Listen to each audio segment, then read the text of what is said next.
Les toqués sont en cuisine comme tous les matins sur France Bleu Loire-Océan. Ce matin, on va se régaler encore avec deux invités, Mathieu Fredon et Bastien Kéo, qui sont du restaurant bar à vin épicerie B2M. C'est à Nantes.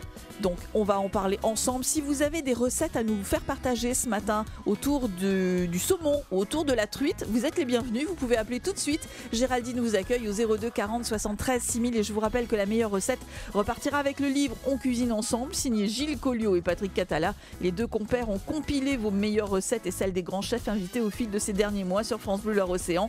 D'avance, bonne chance! Bastien Kéo, bonjour. Bonjour. Alors vous êtes on attend Mathieu qui ne va pas tarder à arriver. Vous êtes, je le disais, du restaurant bar à vin épicerie. C'est un drôle de concept ça, ça fait beaucoup de boulot. Tout à fait. B2M à Nantes, au 32 bis rue Fourré. Vous êtes présent dans le guide des tables de Nantes et dans le Lonely Planet consacré à Nantes. Chapeau bas, ça c'est pas mal. Eh ben merci beaucoup. ça met une pression supplémentaire, non ? Non, après c'est un concept un peu différent, donc tapas, on reste sur le côté un peu espagnol.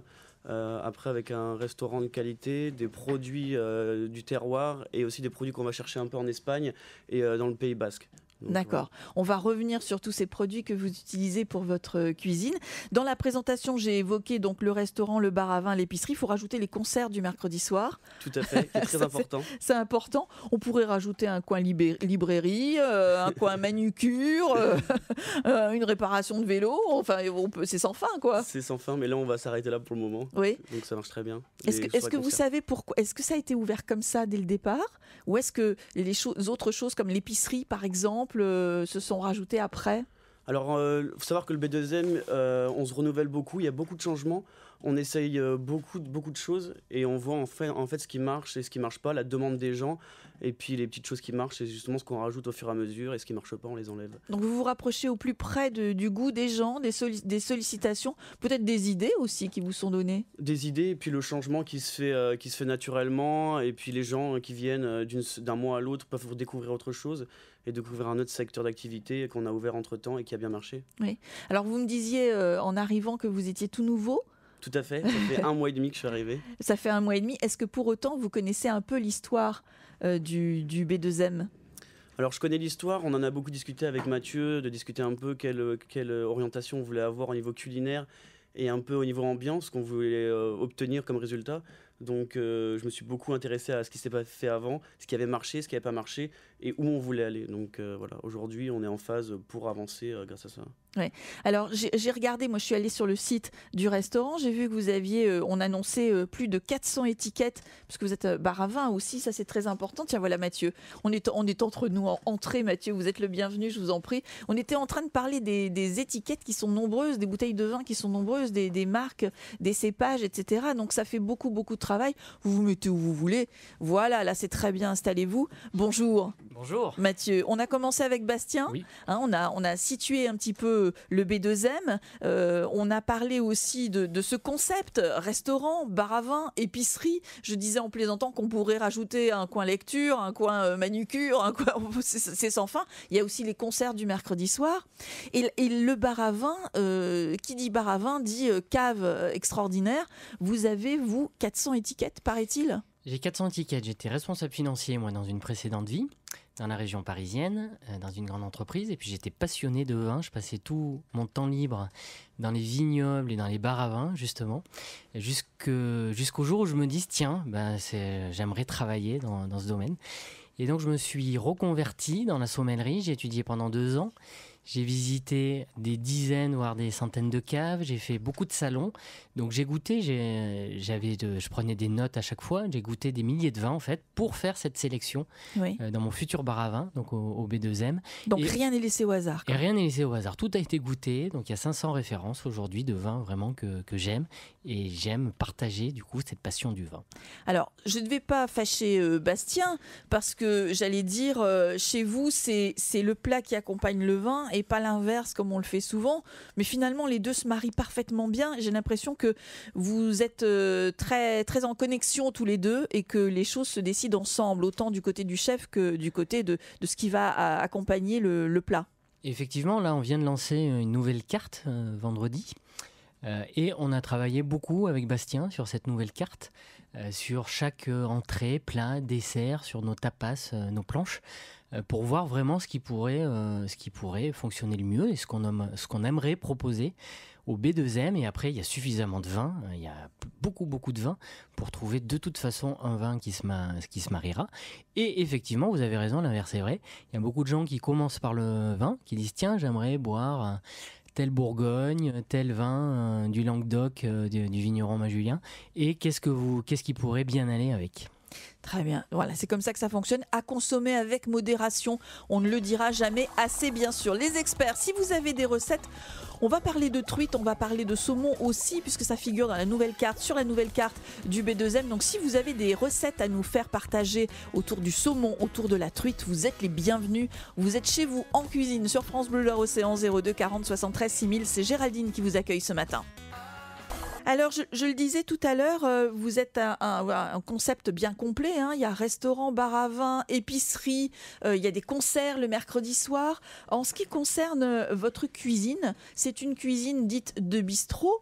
C'est peut-être un peu comme ça qu'on peut la résumer. C'est une cuisine très généreuse en général. Hein, quand on parle de cuisine de bistrot, c'est très généreux et souvent, ça veut dire aussi très bons produits. Est-ce que ça correspond à ça ? Alors, la base, déjà, c'est vraiment le bon produit. Ensuite, pour ce qui est de la simplicité, on reste simple, mais on va vraiment chercher à un peu des assiettes un peu plus épurées, un peu moins lourdes, et avec vraiment tout fait maison, et avec des jus de viande, par exemple, des choses comme ça. Nos fumées de poisson sont faits maison, donc on va vraiment chercher la qualité, et de l'entrée au dessert, voilà, des choses pas trop lourdes, pas trop crémées, assez allégées, voilà, et avec une cuisine vraiment couleur du soleil, côté tapas, voilà, qui revient aussi. Donc côté espagnol, et puis vraiment des couleurs vives dans les assiettes.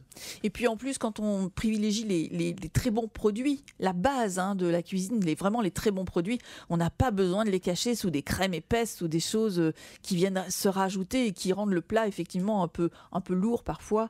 C'est ce que vous disiez tout à l'heure. On n'a pas besoin de le retravailler, juste c'est fait, on le taille et puis voilà, on le snack comme il faut. On n'a pas besoin de le farcir de quoi que ce soit, donc c'est vraiment le produit pour le produit. Quand on a des produits de qualité, c'est vrai qu'il n'y a pas besoin de beaucoup les travailler. C'est un coût, mais derrière la main d'œuvre, voilà, on a un peu moins besoin de travailler le produit. On reste comme il est, voilà, vu qu'il est déjà très bien. C'est un gain de temps finalement, et on gagne en qualité en plus. Donc tout le monde y trouve son compte. Quels sont les produits en tant que chef que vous préférez travailler vous ? Alors moi j'aime énormément de choses. Alors je suis breton, finistérien à la base, donc moi j'aime bien travailler les poissons. J'aime bien travailler tout ce qui est poisson. Après j'aime toutes les sortes de poissons, plutôt mer à la base. Et ensuite au niveau viande, j'aime tout ce qui est abats, foie de veau, riz de veau. J'aime aussi après en viande, les viandes espagnoles. Vraiment j'adore ça, parce que je trouve que le porc ou le cochon ibérique est vraiment quelque chose de sympa à travailler. Oui. C'est un produit qui va très très bien en plus avec le restaurant, qui colle très bien à l'esprit qu'on a voulu donner. Oui. Comment travaillez-vous tous les deux, Mathieu ? Puisque on l'a dit, c'est très lié tout ça, la nourriture que vous proposez, les plats que vous proposez et les vins qui vont avec. Parfois le vin arrive avant le plat complète le vin accompagne le plat. Comment ça se marie tout ça ? Comment travaillez-vous, vous, humainement, tous les deux ? Alors sur une nouvelle carte, chacun donne ses idées. Après, Bastien nous fait goûter, en fait. Il prépare plein de choses, on goûte. Et puis après, on statue, on se dit, oui, effectivement, cette pièce de cochon ibérique, c'est super, on y va. Vous faites le plus beau métier du monde, vous ? Oui, mais effectivement, il y a beaucoup de plaisir. Là, on parle de manger, aussi, on déguste ensemble. Donc, en fin de service, on peut se goûter un verre de vin et se dire, tiens, ça irait bien aussi avec tel plat. Donc, on échange beaucoup à partir de la dégustation, finalement. Oui, donc les idées arrivent toujours à ce moment-là, c'est là que ça se met en place. Plein d'idées, on a d'autant qu'on a beaucoup d'événements, des tables d'hôtes autour de produits ou autour de pays, de thématiques et des soirées œnologiques, donc on échange beaucoup par rapport à notre programmation aussi. Alors, vous me disiez que vous alliez, Mathieu, vous lancer dans une nouvelle expérience. Enfin, vous avez un petit peu testé au mois de juin dernier avec un grand barbecue. Là, vous allez aller du côté du château de Goulaine. Qu'est-ce qui va se passer là-bas ? Alors, on est en train de mettre ça au point avec Christophe de Goulaine, donc le propriétaire de ce magnifique château. On va faire une grande table d'hôtes, c'est-à-dire qu'on va faire un dîner décentralisé. Les clients vont venir au B2M, un grand car les attendra et on partira tous, avec toute l'équipe du B2M au château, faire un grand dîner. C'est une soirée ? C'est une soirée, exactement. D'accord. Vous avez déjà élaboré le menu ou c'est encore en préparation ? Alors, Bastien a fait une proposition et justement, on se rend dans les lieux demain pour voir comment on peut gérer la logistique, parce qu'il y a toute cette partie-là à prévoir. Et puis de plus, j'imagine, Bastien, que le fait d'être dans le lieu directement peut vous amener encore des idées. Exactement, ouais. C'est pour un peu voir un peu le lieu et ce qu'on peut faire comme menu, ce qui irait bien avec le décor justement de ce château-là. Ouais, très bien. Donc c'est à suivre.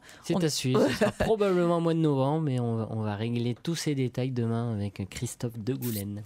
Très bien. Alors, on a parlé du bar à vin, on a parlé du restaurant. Il y a aussi une épicerie. Est-ce que c'est un peu le prolongement de ce que vous proposez au restaurant, l'épicerie ? Oui, parce que beaucoup de produits qui sont dans l'assiette et surtout dans le verre, on peut les trouver à l'épicerie. Donc, beaucoup de personnes qui ont, par exemple, eu un coup de cœur sur un vin peuvent repartir avec. Et puis aussi, on a quelques clients tous les soirs qui nous font le plaisir de venir acheter leur bouteille. Très bien. Donc, c'est vrai, c'est vraiment le prolongement du plaisir. Mais en même temps, c'est un peu, peut-être, c'est un petit peu risqué dans le sens où s'ils peuvent trouver les produits en épicerie, ils n'auront peut-être pas envie de venir forcément au restaurant si on peut manger ça. La même chose à la maison. Alors, il n'y aura jamais quand même la cuisine de Bastien dans l'épicerie. Voilà. Donc, rien que pour profiter de la cuisine de Bastien, ça vaut la peine de venir chez nous. Donc, il faut faire le détour de toute façon. Vous présentez une nouvelle carte sur laquelle figure, je le disais tout à l'heure, la truite et le saumon gravlax, entre autres. Pourquoi ces deux produits et en quoi sont-ils intéressants ? Même si vous nous avez dit tout à l'heure qu'en tant que breton, vous aimiez beaucoup travailler le poisson. Pourquoi ces deux produits en particulier sur cette nouvelle carte ? Alors c'était totalement un test dès le début. Voilà, on avait plusieurs poissons à travailler. Voilà, on a fait la liste et on a choisi ces deux poissons-là. Pour le côté truite, le côté rivière qui est juste à côté. Et le saumon, c'était plus par moi ce que j'aime comme produit. Voilà, on le travaille en gravlax. Donc c'était un produit frais pour l'été et voilà, avec en mi-cuisson, on va dire. On va rappeler quand même ce que c'est que le poisson, que le saumon en gravlax justement, pour ceux qui nous écoutent et qui ne sauraient pas. Alors c'est norvégien à la base. Oui. C'est une cuisson au sel. Enfin après il y a plusieurs recettes, mais la recette traditionnelle c'est au sel, graines de coriandre, graines de fenouil, sucre, cassonade. Donc c'est une marinade entre 2 et 6 jours selon le choix de la tendresse du saumon qu'on veut obtenir. Et puis voilà. Et puis tout voilà. Simplement. Tout simplement. Il nous dit ça avec... mais c'est une évidence, voyons. Tout le monde peut faire la même chose. Mais tout le monde peut le faire à la maison. C'est vrai. Ouais, tout le monde peut le faire à la maison. C'est quelque chose de très simple. Il n'y a pas de piège dans la recette. Voilà. Donc de 2 à 6 jours, voilà. Après, c'est un choix qu'on peut faire. Et la truite, vous la préparez comment ? Alors la truite, on l'a cuit à l'unilatéral, sans la peau. Voilà, on l'a fait au beurre mousseux, ail en chemise, thym romarin, voilà, pour lui donner beaucoup d'arômes. Et tout simplement comme ça, juste snacké, voilà, en mi-cuisson, pareil, toujours un petit côté cru à l'intérieur pour garder vraiment le côté moelleux. D'accord, c'est le secret ça, C'est le secret. d'une bonne cuisson, parce que le poisson, il n'y a rien de pire que le poisson qui est trop cuit ou qui est mal cuit. Hein. C'est pour ça qu'à l'unilatéral, on cuit que d'une face et on l'arrose avec le beurre d'un côté. Donc Voilà. ça évite de le marquer de l'autre côté pour que toujours qu'on ait ce côté tendre. Voilà, petit truc de chef. C'est comme ça sur France Bleu Roussillon, on vous fait partager, il n'y a pas de raison. Alors nous avons parlé, messieurs, de votre nouvelle carte qui arrive. Un mot quand même des desserts. Moi, je suis un bec sucré. C'est vrai que je ne finis jamais un repas sans un dessert et je crois que vous avez des choses très sympas. J'ai entendu parler, mon petit doigt m'a parlé d'une tarte au citron meringuée qui est en bonne place sur votre carte des desserts. Alors ouais, on avait choisi 2 desserts différents. Donc voilà, simplement un chocolat assez puissant et un fruit voilà, avec de l'acidité en dessert. C'est toujours ce qui est sympa pour la digestion et puis après un bon repas. Voilà. Moi, ce que j'aime bien, c'est l'acidité dans les desserts. Mais ça veut dire que vous mettez du chocolat dans la crème, dans la tarte au citron ? Non, on a 2 desserts. Ah bon, à la d'accord. carte. J'allais dire, non, mais ça, c'est vraiment beaucoup de luxe. Non, dans le citron, dans la tarte au citron, on garde le citron. Voilà, on garde le citron. Et le dessert au chocolat alors ? Alors, le dessert au chocolat, on travaille avec Michel Cluzel en chocolat, donc Oui. un très bon chocolatier. Donc on travaille des très bons réputé, chocolats. Voilà. Donc on travaille un chocolat noir 83%, quelque chose qui est assez puissant en chocolat. Et avec ça, on travaille du fruit rouge. Donc voilà, pour apporter de l'acidité, un peu de sucre. Joli Voilà, mariage. pour que ce soit équilibré, ce qui est en plus d'époque. Voilà, on est plein dans les fruits rouges. Donc voilà, ça va très très bien ensemble. Ouais, j'imagine qu'il y a du monde pour goûter là. Exactement, il y a du monde pour goûter. Et puis quand on n'est pas sûr, il vaut mieux regoûter aussi. C'est comme ça que ça fonctionne. Un mot vous l'avez dit, vous avez beaucoup insisté sur la qualité des produits. Vous avez dit que pour certains produits, vous étiez même prêt à aller jusqu'en Espagne pour les récupérer. Généralement, comment vous fonctionnez ? Les chefs nous disent moi je fais mon marché tous les matins, je vais au contact des producteurs, je vais au contact, j'achète vraiment du bon produit, du bon poisson, etc. Comment vous fonctionnez vous au B2M ? Alors au B2M, on fonctionne, on connaît très bien nos fournisseurs. Voilà, moi je les ai vus plusieurs fois, j'ai beaucoup travaillé avec eux sur Nantes, même avant. Donc je les ai rencontrés, on va dire, au moins 5-6 fois chacun pour vraiment qu'on soit d'accord sur les produits qu'on veut avoir.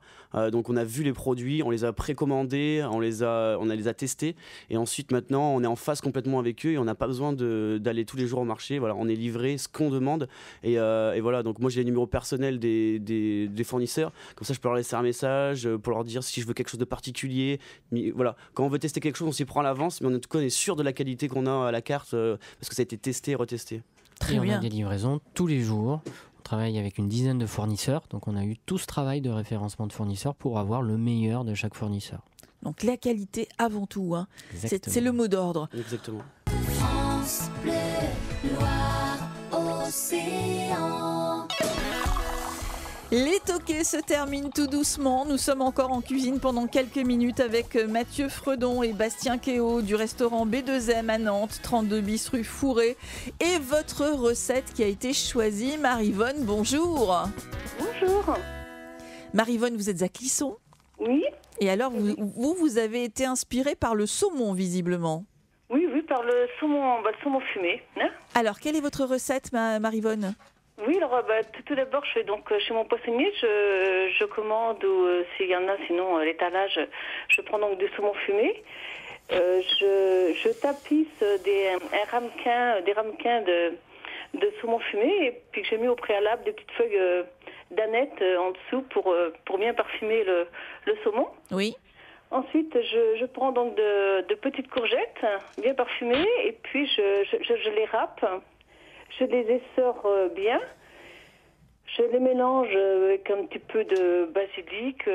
Et sinon, je fais chauffer un tout petit peu de crème liquide. Et dedans, j'incorpore de l'agar-agar. Hein, je fais donc bouillir ça ensemble. Ensuite, je mélange ça donc avec mes courgettes qui ont été bien essorées. Et je mets dedans aussi du fromage de chèvre. Donc, je mélange le tout. Et je tapisse donc mon ramequin là où j'ai mis donc le saumon fumé et je referme ensuite avec les tranches de saumon fumé et je mets ça donc à refroidir. Et ce qui fait qu'avec l'agar-agar, ça gélifie un petit peu donc l'ensemble et ça donne une bonne texture. Alors Bastien Kéo, que pensez-vous de cette recette ? Alors le saumon et le chèvre, ça marche très bien ensemble. Voilà, c'est un mélange qui va très bien. Et donc après, au niveau des textures, donc on a le côté saumon fumé, un peu salé, avec le chèvre qui se mélange très bien. Donc du coup, ça fait un bon équilibre. On a le saumon d'un côté salé, le chèvre un peu plus neutre et avec un petit goût puissant. Mais c'est une très bonne recette, ouais. Voilà, bravo, c'est le chef qui l'a dit, hein. Maryvonne. Merci. Très bonne recette. C'est une recette que je mets soit avec sinon la courgette crue ou la courgette cuite. Lorsque c'est la courgette cuite, je mélange plutôt ça avec un petit peu de curcuma pour donner aussi un petit goût. Un petit peu de parfum supplémentaire. Voilà. Bravo Maryvonne, le livre On cuisine ensemble est pour vous ce matin. Et je remercie toute l'équipe. Merci toute à vous. Et puis le chef. Merci à vous de votre fidélité. Beaucoup. À très bientôt. Et bonne journée. Au revoir. On va se quitter d'ici quelques secondes. Un mot, Mathieu, puisque nous sommes mardi, demain, mercredi, il y a un concert demain soir ? Oui, un concert, un duo piano-saxophone mené par Olivier Rousseau. Donc ça va jazzer. Il y a un magnifique piano à queue, mon piano. Je vais enfin trouver une place au B2M. Ouais. Et tous les mercredis d'août, il va y avoir du beau jazz. Il y aura des très belles chanteuses sur les 2 concerts suivants. Ouais, vous le vendez bien en tout cas. Ça donne envie. Le B2M à Nantes, 32 bis rue Fourré, Mathieu Fredon et Bastien Kéo. Merci beaucoup d'avoir été nos invités ce matin. Merci Sophie, à bientôt. Toute l'équipe. Au revoir.